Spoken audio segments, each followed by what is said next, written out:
you ain't got it yet. I know that you can't keep up, you need to watch your step. I hustle like the DJ, I'm the voice of the streets. Don't let Yo, welcome to Hustle TV. I'm your man, DJ Hustle. We have a special guest today, a legend in the Bay Area and around the world, man. Marcus, what's happening, baby? Hey, what's up, Hustle? Man, you know, it's been a blessing, man. Getting your first record, not knowing what it's about, and then hearing it and hearing rumors, and it felt like I was going through so much in my life. People talking about this, people talking about this, people talking about that, and then your song came out at the right time. I mean, you was talking about you. You know what he said about you? Like, no, what'd he say? And then the female is saying, you know, so and so said this and so said that. You're like, damn. Yeah. And then your song came out, man. Before we get into the makings of your song, let people know your background. What were you doing before you started the group, and what was your motivation of doing so? Well, like your name implies, man, I was hustling in the music aspect. Mm-hmm. My first dream was to be a recording engineer. Really? Believe it or not, yeah, I wanted to be behind the scenes. Okay, I wanted to be at that board, controlling everything. Right. You know what I mean? Messing with that 2-inch tape and cutting and splicing and doing all those nice things. That was my aspiration. But on the side, to like make money when I was in high school. Right. I was very interested and then became a mobile DJ because I saw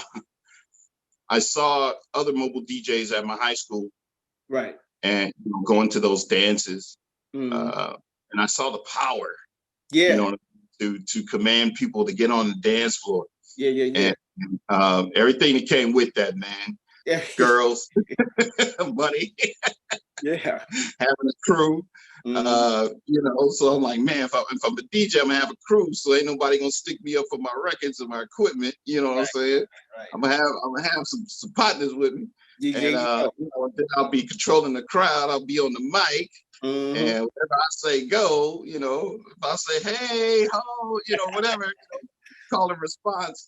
So that was very exciting, and so that was the path I was on, and I was also making like mixtapes. Yeah. For people for like, man, dude, like $4 or $5. Yeah. But, you know, I'm talking about the early 80s. So, I mean, it wasn't like no big money, but it was pocket money, you know. You know, just doing that stuff on the side because I really loved music. Right. And I thought that would be my, you know, if I ever did anything really large, that I would be a recording engineer. But yeah, I said, man, well, to get to the big mixer in the recording studio, the 24 track, I got to start with that Radio Shack mixer. Right. The DJ mixer. And, you know, so that's how I kind of cut my chops. And mom's bought me a DJ mixer for my birthday. I think it was my 14th birthday, man. Something like that. Okay. And I never looked back. Man, I mean, look at it. Like, you actually was DJing, doing functions. So when it comes to your engineering process, well, it started in the bedroom first, right? And then it moved to. It started in the bedroom first, then it started house parties, bedroom, house parties, and then halls. Okay, so when you got to the halls and you started doing, saying what's up, hey, ho, give it to me, and then after you saw that, then the mind started moving a little bit more. You're like, wait a minute, hold on, DJ, for sure, produce records. Whoa, let me think. Well, not really on the production. I mean, I was always a good writer. You know, my best class in school was English. Okay. Or like creative writing. Mm-hmm. But, you know, I never called myself a poet. Okay. But I was nice with a pen. Okay. Yeah. As history says, you were nice with a pen. I take it to the hoop with my pen, you know. Okay. So I was like, man, if I can put my words, my lyrics to some beats, it's gonna be cool, you know, it's gonna be crazy. I never thought about vinyl. That's the funny thing about all of this, right? I was just doing it to get the cassette. I just wanted the cassette mix down to play for people. How did you come about to do that? I mean, what inspired you to put your penmanship? I know you said that cassette. What inspired you? What artist inspired you to keep your thoughts up here and you put your thoughts on paper? What was the inspiration behind that? Those songs. What artists? Well, I mean, there were a lot of artists because, of course, you grow up in your parents' house, right? So you start out hearing their music at an early age, but it's old folks' music to you, right? You know what I mean? Like, man, I mean, my mother was like Barry White, Lou Rawls. And I'm killing the kids right now. They like, who? But they know. My mother was on that old tip, but that's what she would play. I didn't have any records because I was a kid and I was broke, so I didn't have any records. But then by the time I started to turn on the radio and even like go down to the record shop and buy the first 45s, right, and bring those home. And when she wasn't home, I put those on the safe. Okay. Yeah. So when you started with a crew of DJs. Yeah. So when I started, when I was in high school, I met this brother, Alex Hill, and he was with a crew called the Control Crew. Okay. They were a group of DJs in the Bay Area, Oakland, San Francisco, Berkeley. So I linked up with them. Okay. And started being kind of like a roadie. Oh, okay. Crew. Yeah, just learning more about the mobile business. Yes, sir. You know, I was at Carry the Speaker guy. I was at Carry a Creative Records guy. But the perk was get there first, get a look at the ladies first. And then, first dibs, right? So that was the motivation. But yeah, hanging out with Alex and then going over to his apartment for the first time, walking in and seeing the equipment that he had, not just DJ equipment, but he had keyboards, drum machines. Okay. 4-track, the 4-track cassette. Another like a 2-track mix down cassette. The 808 was right there in my face live, and I could mess with it. He had a Juno 106 keyboard. All of these instruments I'm yelling out right now were on Rumors. We literally packed up his apartment, took it to the 24-track, hooked everything back up, and recorded the song because it was already pre-programmed at his place. Okay. We did the pre-production at his place. Wow. Ingenuity is something else. Yeah. So he was not only a mobile DJ at the time, he was a budding rapper himself. Okay. And he had already produced some Bay Area rappers. Okay. When I met him. Oh, so he was already going hard in paint already, trying to take care of business. Yes. Huh. So when I came up with the idea for Rumors, all I had in my place was pen and paper. Sometimes that's all you need, Yeah. You know what I'm saying? I wrote out the whole concept, named it, wrote the lyrics fully. I actually had 4 verses at the time. Okay. But when you hear it now, it has 3. We cut down a verse. Okay. But yeah, and that's how it started. So went over there, hummed it to him. So man, it goes like this. How do rumors get started? I'm just saying. I don't know what I'm saying. I'm just singing. Right. I'm the lead singer on that song. As it turned out, I got in touch with a friend of mine, Michael Marshall, and asked him if he wanted to get down on it, and he said, yeah. Wow. You know, so 3 years later is what you hear now. We recorded the song first in 1983 when I wrote it. Mm-hmm. And it went through a series of demo tapes, you know, because Alex would always add something to the music or something a little, you know, do a little something different with the beat. And then he'd say, hey man, come over Saturday. I got, you know, I'll put a little bit more oomph on it, you know. So me and Michael would go over there and we lay it down again. And we lay it down 2 weeks from then, a little differently. So in that 3 year span, from when it went from Alex's apartment to the 24 track from 1983 to 1986, when we walked in that 24 track in 1986, man, that song was ready. It was club ready when we walked in. I believe it. I totally believe it. We had refined it 3 years. For 3 years, we had worked on it. That's what artists don't understand today. Like they figure they can do a song in their bedroom and it's ready for the club the next day, and it's not the case. Well, you can do that. Yeah, definitely. Okay, let me say it right. You can do that if you have the right person producing that.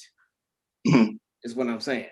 Because these kids nowadays think that they can get to a DJ, you make a beat at the crib with no experience, no experience, no 24 track, no 8 track, just boop, boop, bop, and they can come to DJ, play my song. But you guys had everything. And you guys, even though you had everything, you made sure it was refined. The person who was making that beat refined it over and over and over again, is what I'm saying. So when you went to a 24 track studio, what was the process of that?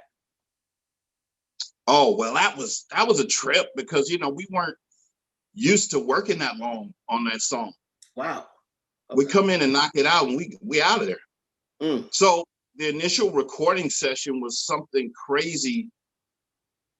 I think we did like 10 hours or some crazy. Yeah, man. It was like, okay, what are we doing? It was a lot, Hustle. Wow. I don't think it needed to be a lot in retrospect. Okay. You know, there was a cat that was brought in to do a guitar part. Okay. Strongly against that because, you know, this is an electronic beat. Right. And my feeling was, why lay an acoustic instrument over that? But, you know, the record company at the time, they felt, oh, well, let's try it and see if it meshes. And I was like, you're just wasting your money and your time. Seriously. You know, but we don't know anything because this is our first record. And yeah, it is, but damn. Yeah. Come on now. So anyway, to say this, you don't hear the guitar part when it's not there. Everybody wants that credit though, bro. That's what track 23 on that master or something, track 22. Everybody wants that credit though, you know what I'm saying? I mean, that's what I understand. I mean, from the business of the game is like, it sounds great, but those 3 letters would tell you everything. But if I can get cousin Ron to play the bass on it, then the credit is not only just yours, it's part of him too. But carry on. Yeah, I mean, you know, it would be like taking a song like Planet Rock and putting a guitar in it. Huh? You got everything you need, bro. You know, these electronic instruments and the 808, everything's kicking. The vocals are kicking. Everything, the lyrics are relevant. We've already done the work. Let's just lay this mug down and get up out of here. We done. So it was a lot of what I felt at the time, wasted time. Yeah. I know I didn't come back the next day. The next day was the mix down. Wow. And I was, in retrospect, I should have came back because I told you before I wanted to be a recording engineer. Right. But after I spent so much time up in there that first day, man, I was like, you know what?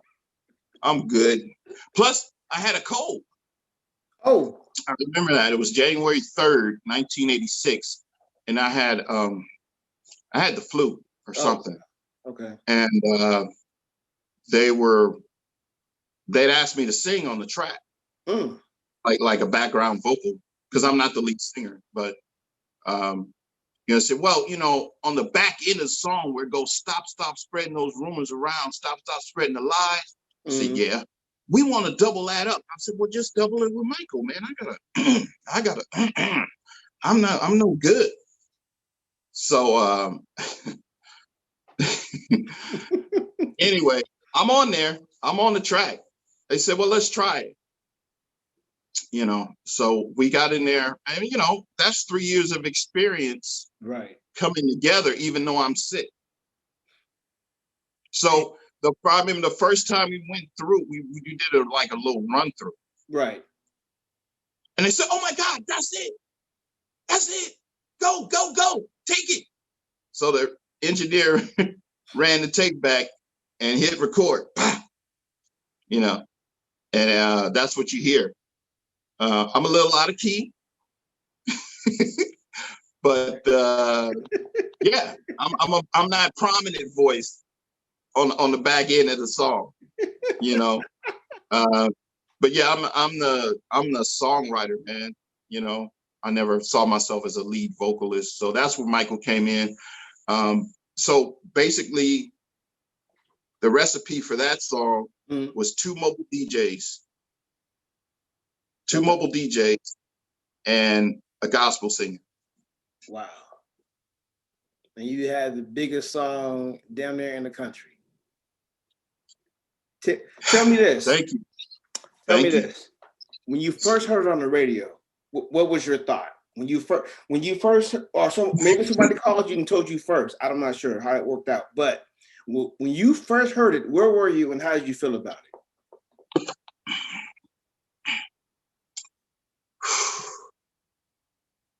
Man, it gets, it's been so long. I think it was KRE radio in the Bay Area played it first for us in the Bay Area.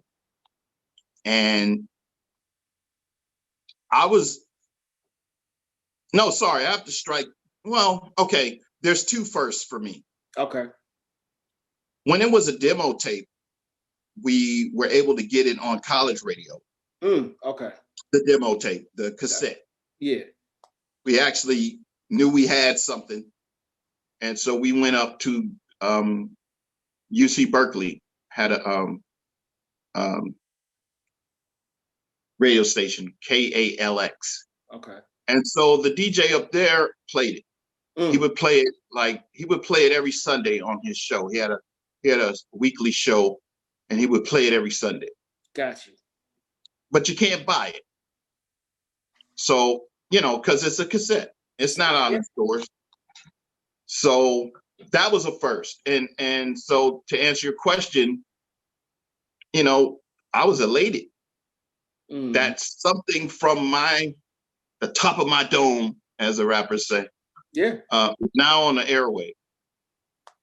So I was elated. Now, then we go on to the second first. The first time I heard it on like commercial radio. Yeah. Now I'm just grinning ear to ear, brother, because I know it's on vinyl, and I know you can buy it. Right. So I'm like, oh man, about to be blown out here, about to be full of money. No lie. I mean, hey man, I'm 21 at the time. Broke is a joke. I mean, to be real with you, when that record came out, when the record dropped, my car wasn't starting, bro. Ooh. We gotta get over here for you. I gotta get a cab. Bus pass, man. I had a car and a bus pass. Now You know you got a hoopty when you got it bust. You know what's crazy? When I heard, brother, you got a car. I got a car, but sometimes it don't start, and I got to get places. Wow. When I heard your record, man, it was mixed between Sherelle and Alexander O'Neal. It was like, you're the finest, the one I see. And then the DJ came in. Really? Yeah, on K-Day. Okay. Finest. Okay.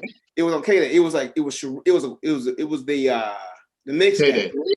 And it was like, oh baby, you're the finest. Then here come your record. Dun, dun, dun, dun. I'm like, wait a minute, what's this? Whoa, wait a minute, because they go together. So I'm like, wow. And then it popped out. I've never heard it mixed with the finest before. Oh. Yeah. Try it. I've never personally tried it with those two songs. But yeah, I can only imagine us coming in under a Jimmy and Terry beat. Oh my God. I'm honored. but that's not even a kicker for me. But see, we didn't know the Bay Area sound. We had no idea. From even though we were 4 hours away, you guys are more keyboardists, and we're mainly drum machines out this way. You guys are actually practicing musicians. Not to say that we don't do that out here, but we use drum machines, NBC 3000s, the 808s. You guys were musicians. So before I get on that, I want to ask you, what was it like when the record caught momentum and you guys started doing shows? What was that? Oh man.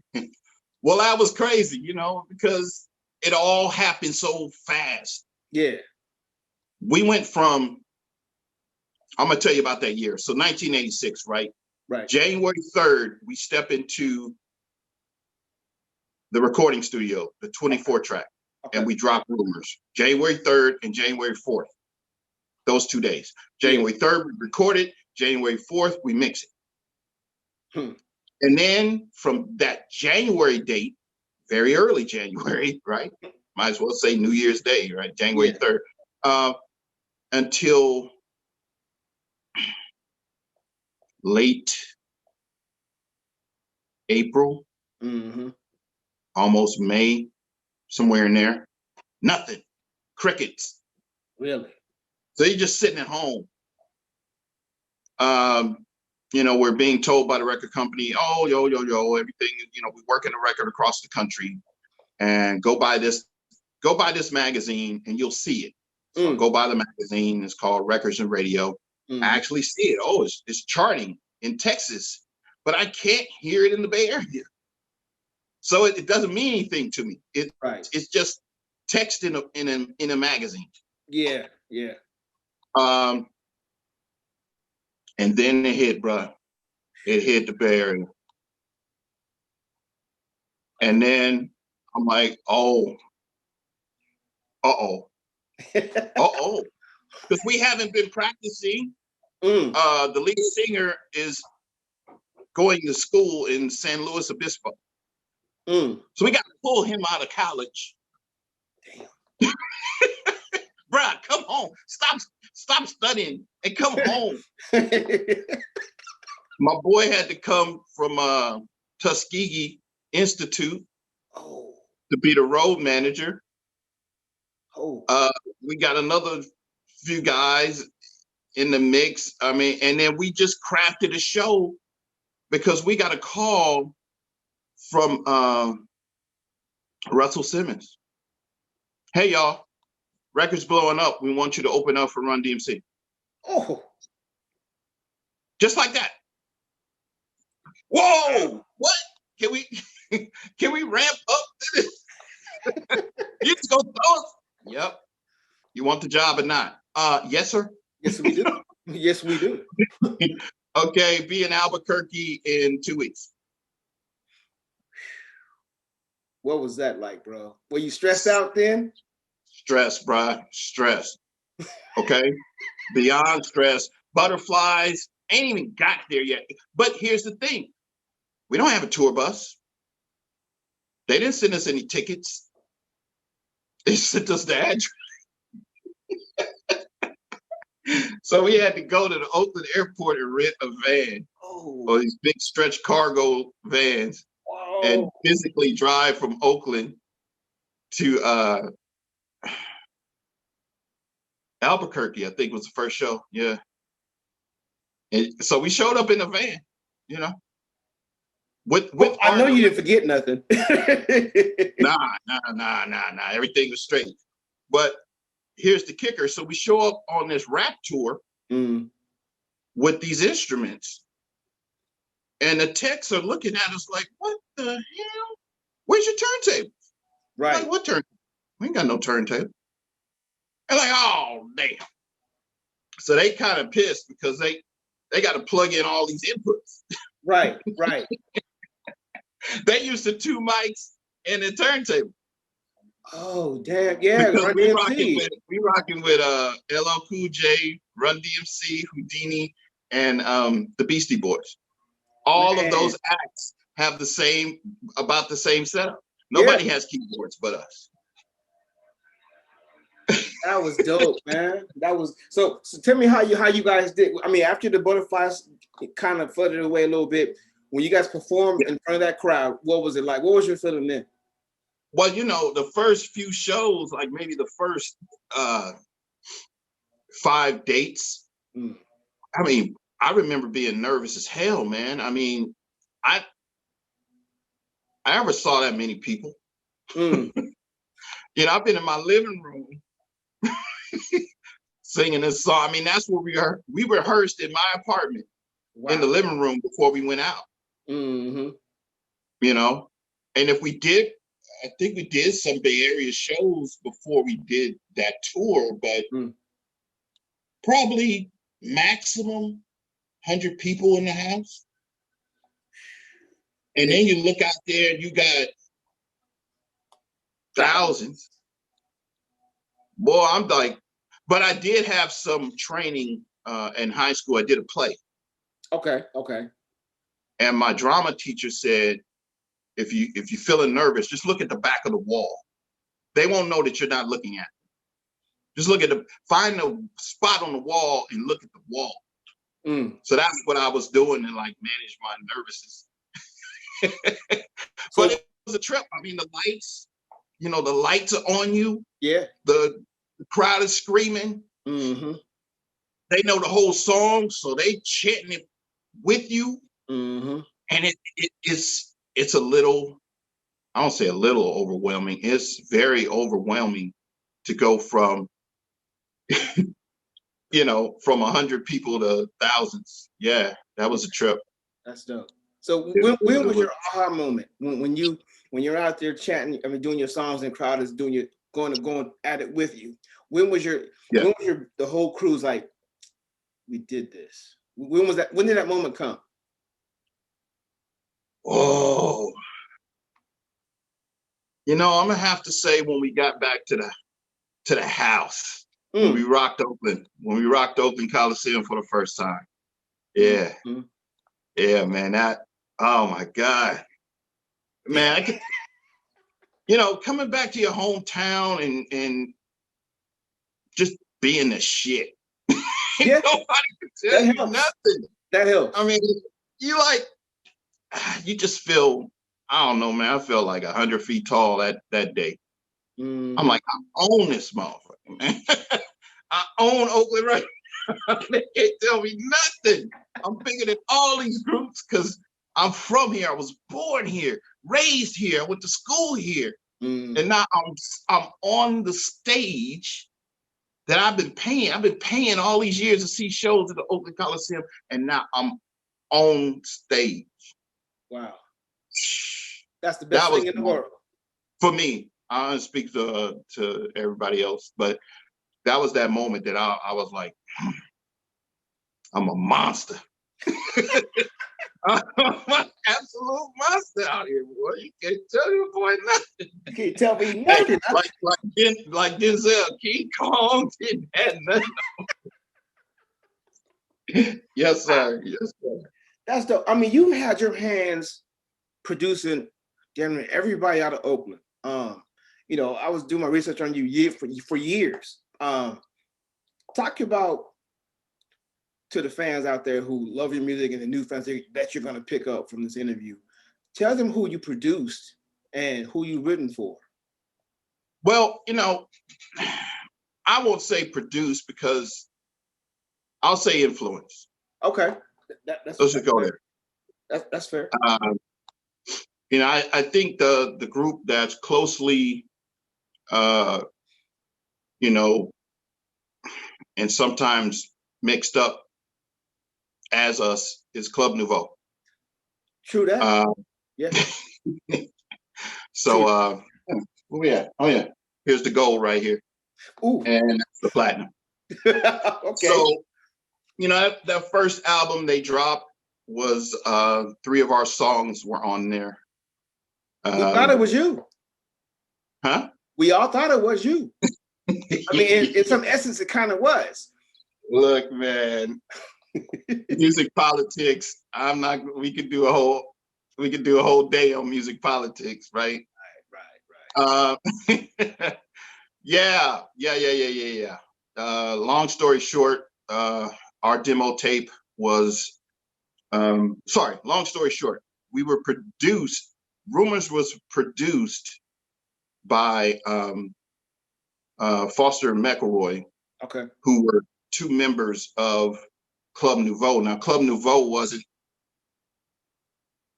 they weren't created until after Timex Social Club. Yep.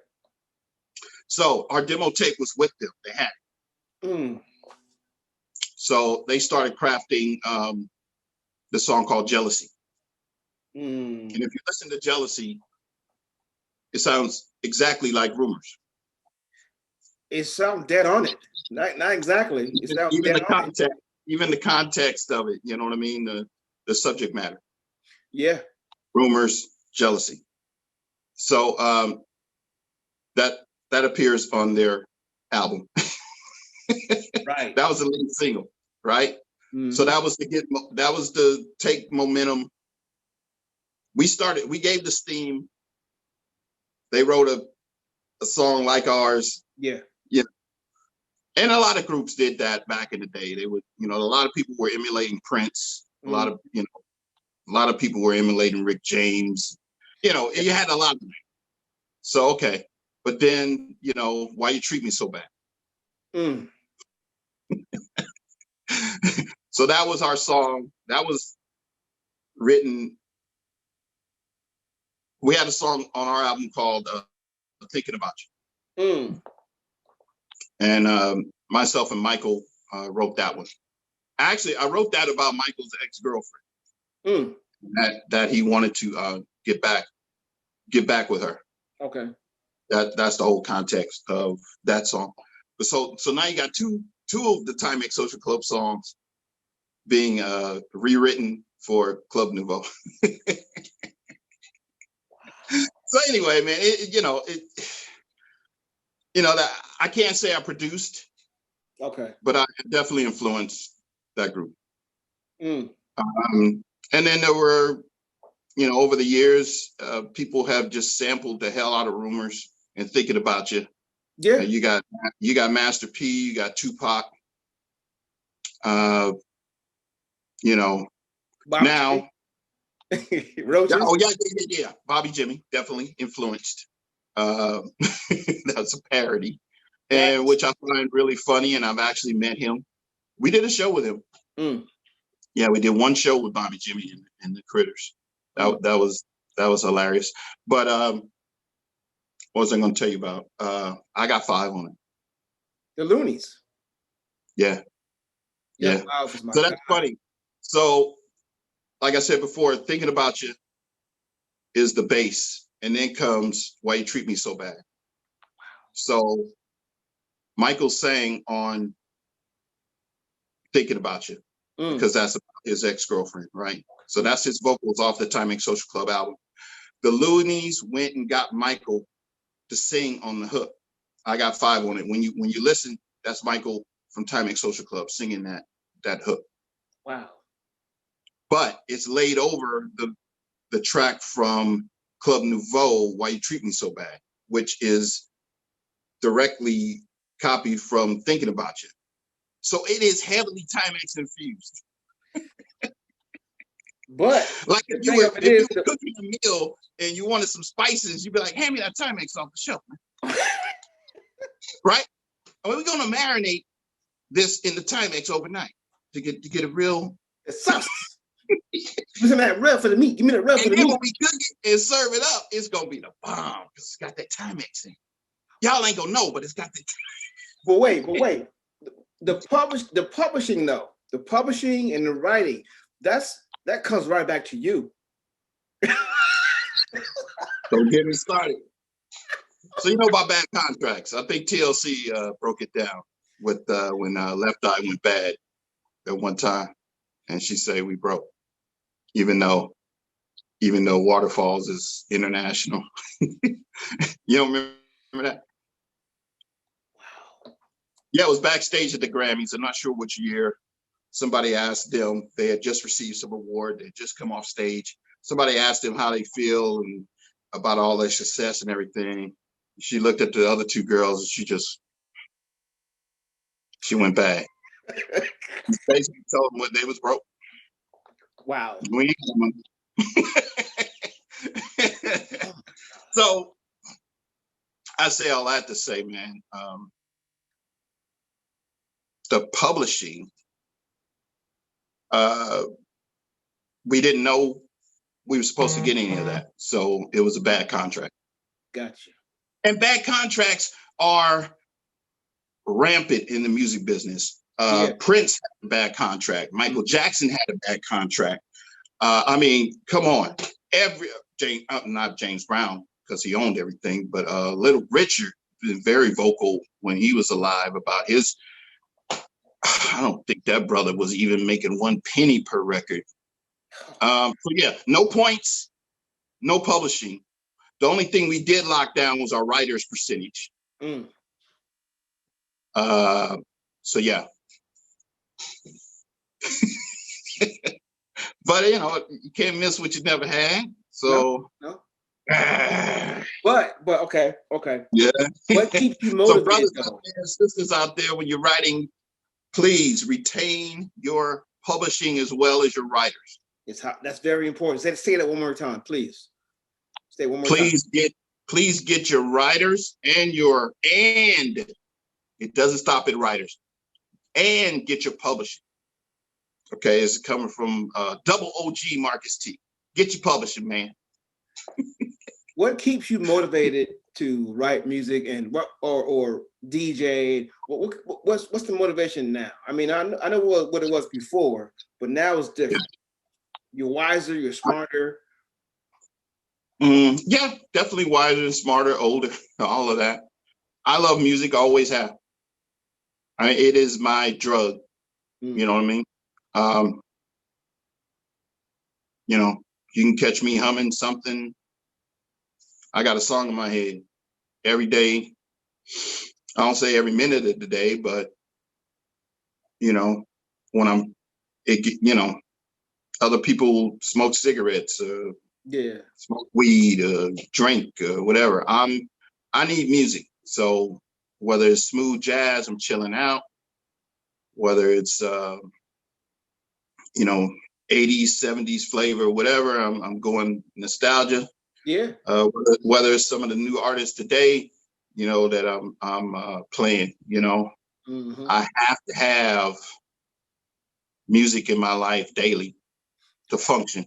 Yeah, I feel you. That's how I feel. That's all, it keeps me company for one. Right. It lifts my spirits, That's what's up. It lifts my mood. If I'm a little down, I'll use music in some form to lift me back up. I'm gonna tell you something, bro. You are a very successful DJ. You are a very successful writer. You're a very successful publisher. And I've seen you over the years on Facebook posting that you're DJing someplace. And I see you moving. I love it. I love it. Well, likewise. You inspire me, bro. When I'm out here, how we met. That's how we met. Yeah, likewise, man. I throw that right back at you, man. I see you moving too. So, and I'm very, very, very proud of you as well. Man, thank you, man. You know, I turn on that TV. I'm like, yes, boy, Hustle on the commercial. Look at him, he's killing it. It's a blessing to have careers in this business, longevity in this business, but it's also blessed to know great people in this business too, like yourself. I want you to have continued success. I want you to keep inspiring people. I want you to keep writing songs and producing songs. And one day we're going to do something together sometime in the future, brother. I don't know what it's going to be, but it's going to be something nice and magical. All good, baby. If you need anything, promotion-wise, anything you need from me and my team, we're here for you. Okay, I appreciate you, man. Anything, man. So give out your websites, your Twitters, people can follow you. Yeah. All that. A few years ago, I wrote a book. Okay. Because people, can you believe this, man? People would argue with me and tell me that I was not in the group, that I didn't write the song. Yeah, I've had people to my face tell me I have nothing to do with Timex Social Club. I'm lost with that one. I walk around with a royalty check in my pocket. Like, what, really? What's this? But I had to write a book. Huh? You're serious about that, huh? You're like, oh yes, sir. Yes, sir. Why would it? Never mind why, but I get it. I don't really blame them, because over the years, the story, the legend, the myth of Timex Social Club has been so muddied. Right. Like I said before, a lot of people just think a lot of people think Timex Social Club is Club Nouveau. End of story for them. Yeah. They'll never hear anything else, because it has been written that way. In one article or two. And it's out there on the internet, and I can't spend all my time trying to contact people to, do retractions. It's probably over in Bulgaria somewhere in a language I can't even read. But yeah, the story has been muddy. And so I wrote a book called How Do Rumors Get Started? The True Story of Timex Social Club. You can get it on Amazon.com. Yeah. That's a paperback. You can get the Kindle version on there as well. Let's see, what else? The website is TimexSocialClub.com. Okay. We're on Instagram. It's Timex Social Club. And let's see, Instagram, Facebook. Facebook, we're out there. Just look for fans. There's a fan site. Okay. Of Timex Social Club on Facebook as well. So Twitter, Timex Social Club, just everywhere. Twitter, Facebook, Instagram, and then get the book. Yeah. You get the book, you're gonna have a lot of fun. So what? Link everywhere. Don't worry about it. The link will be. Yeah. All the stuff I hear is the easy part. Now the work comes in. You know what I'm saying? But I'm gonna tell you, man, that book should be a movie. It should be. So I'm gonna send you a copy, man. If you know anybody that is a screenwriter or whatever. I know a few of them. Yes, sir. Yeah. I know a few. Yeah. It's the next Friday for sure. Wow. It's hilarious. All the stuff we went through. Yeah. And me and my boy, we often reminisce, because if we'd had TMZ, or camera phones back when we was doing what we was doing, woo, in trouble, bro. We'd have been in jail. Straight up. Oh, Timex arrested today. Stay tuned for Hollywood, whatever. Yeah, it would have been a mess. We were a mess. Wow. Because we were thrust onto a mega tour and we didn't know what we was doing. There you go. So he was trying everything. He was just trying everything, man. And on the 12-inch, our faces are not there. So we had free reign. It was like we were invisible. We were the group. We were the mega group for that summer, for, you know, or that year. Yeah. But nobody knew what we looked like. Wow. Because when you buy the 12-inch in the album, there's nobody's face on there but the two girls. Yeah, that's it. So I guess somebody looking for two girls whispering. You know what's funny? Well, anyway, I like to say, man, we everywhere. We went places that LL couldn't go. We went places that Run couldn't go. We went places Houdini couldn't go because we couldn't get mobbed. We were unmobbable. We didn't need security. We do our show, right? Here's one instance. This is going to blow your mind because it blows my mind every time. I forget what city. Run DMC tour. We did our show. We go back to the dressing room. We basically change it to our street clothes. Right. And yeah, at this point, it's show number 20 something. We did almost 40 shows with them. So we're bored. So me and my boy Alex, we go out. Security lets us out for backstage. Nobody knows who we are. Now we just came from backstage. Nobody knows who we are. Wow. We walk right to the concession stand and get a hot dog and a drink.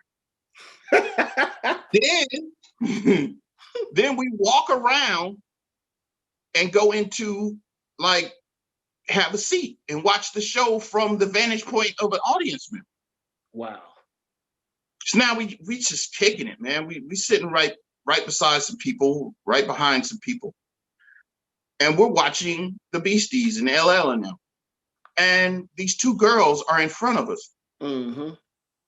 And they said, we overheard the conversation, and the conversation went something like this. Girl, I told you was going to make me late. And the other girl said, I'm sorry. I was trying to get my thing together or whatever. She said, I don't know, but I feel like we missed them. And so now me and Alex is like, nah, they couldn't be talking about us. Wow. And she said, and the other girl said, you know, that's the only reason I came to see Timex Social Club. Oh. Whoa. Now, right then, we're directly behind these girls with the hot dog and the Coke. Chilling. So we look at each other, man. It was like, you know, you work on commercials, and you know you know about blocking and camera angles and all that. So I'm like, bruh, should we tell them? And then it was like a little moment of silence between us, and we just and we just kick back. But then we both have that in our brain to just, you know, to just crunch that. The only reason they came was to see us, and they missed us. But we could have told them, yo, it's your boys right back here. We didn't, but I don't know how that would have went down if we would have got mobbed and had to run all the way around and backstage, because there was no security. We took no security with us when we left backstage.